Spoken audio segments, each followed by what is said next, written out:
দাও। হ্যালো সবাইকে, আশা করছি সবাই অনেক বেশি ভালো আছো, আমিও ভালো আছি।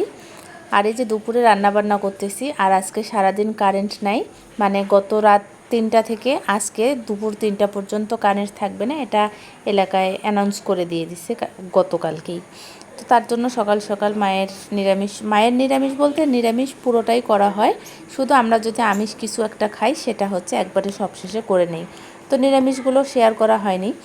আকাশটাও মেঘলা ছিল, আর যেহেতু নিচতলা রুম একবারেই অন্ধকার, তো আর কারেন্টও ছিল না। এখন আমি লাইট জ্বালায় জ্বালায় কাজগুলো করতেছি, মানে টর্চ জ্বালিয়ে। আর এইদিকে হচ্ছে আমি এই যে মায়ের সব রান্না করে রেখে মাছটা আলু দিয়ে ঝোল করব। আর অনেক দিন পর এইভাবে এত বেশি আলু দিয়ে মানে একটু গাঢ় করে ঝোল করে রান্না করব তরকারি। এতদিন ধরে আমি খাইনি, তার কারণ হচ্ছে এই দেশি আলুটা সব সময় পাওয়া যেত না। তাই যদি কখনো 2 কেজি 5 কেজি পেতাম, তো সেটাকে খুব যত্ন সহকারে শখের জিনিসগুলো রান্না করে করে খেতাম, মানে খুব বেশি একটা আলু নষ্ট করতাম না। আর এখন সাভারে সব কিছু পাওয়া যায়, এই দেশি আলুটাও আমাদের উত্তরবঙ্গের মতো সব সময়ই পাওয়া যায়। তো ভাবলাম যে আজকে ওইভাবে একটু গাঢ় করে, মানে গ্রামে যেভাবে আমরা বাড়িতে আর কি গাঢ় করে আলু দিয়ে তরকারি, মাছ তরকারি বা ডিম তরকারি রান্না করে খেতাম, সেটা করলাম আজকে। তো আর আমি এই কাজটা করেই, মানে রান্নাটা শেষ করেই খাওয়া দাওয়া করে রওনা দেব ঢাকার উদ্দেশ্যে। তো এই যে রুমের ভিতর আসছি, এখানে আরও অন্ধকার। আমি শুধু মোবাইলের টর্চটা দিয়ে আমি এই যে মানে ফ্ল্যাশটা দিয়ে আমি এই ভিডিওটুকু করে রাখছি। তো খাওয়া দাওয়া করলাম, করে আমি তো রওনা দিয়ে দিলাম। আর আজকে ঢাকায় আসতে অনেক সময় লাগছে, কারণ হচ্ছে সামনে কোরবানির ঈদ, তার জন্য গরুর গাড়িগুলোর জন্য প্রচুর ট্রাফিক ছিল রাস্তায়। সব সময় আমি 40 বা 45 মিনিটের মধ্যে যাই, সেরকম চিন্তা ভাবনা করে বের হলাম। কিন্তু তারপরও আজকে আমি জানতাম যেহেতু যে সামনে কোরবানি আছে, তার জন্য একটু আগেই হাতে সময় নিয়ে বের হয়েছে, আধা ঘন্টা। তো যাই হোক, সময় মতো মোটামুটি পৌঁছাইতে পারছি। কিন্তু রাস্তায় অনেক ট্রাফিক ছিল, আর সাথে রাস্তায় দুর্ঘটনা আমি দুটো দেখলাম আজকে।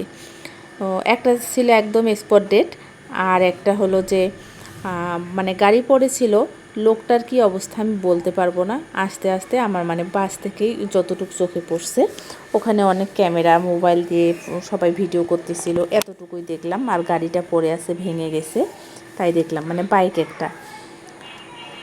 তো কি আর করার, রাস্তার পথে চলাফেরা করলে সবাইকে একটু সাবধানে চলতে ফিরতে হবে। আমার ওটা দেখে আজকে খুব খারাপ লাগছে, আমি এখন পর্যন্ত নর্মাল হতে পারতেছি না, এবং আমার মেয়েরও খুব খারাপ লাগছে।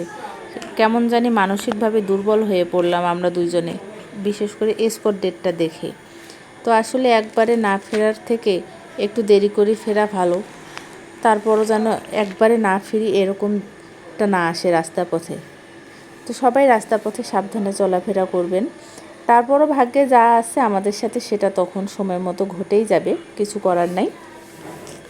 আর এই যে মেয়ের নাচের ক্লাসে বসে আছি, নাচ দেখতেছি। আর আমার তো এটা খুব ভালো লাগে, আমার দেখতে ভালো লাগে, মেয়েকে দিয়ে করাতে ভালো লাগে, এবং মাঝে মধ্যে ভিডিওতে শেয়ার করতেও আমার খুব ভালো লাগে।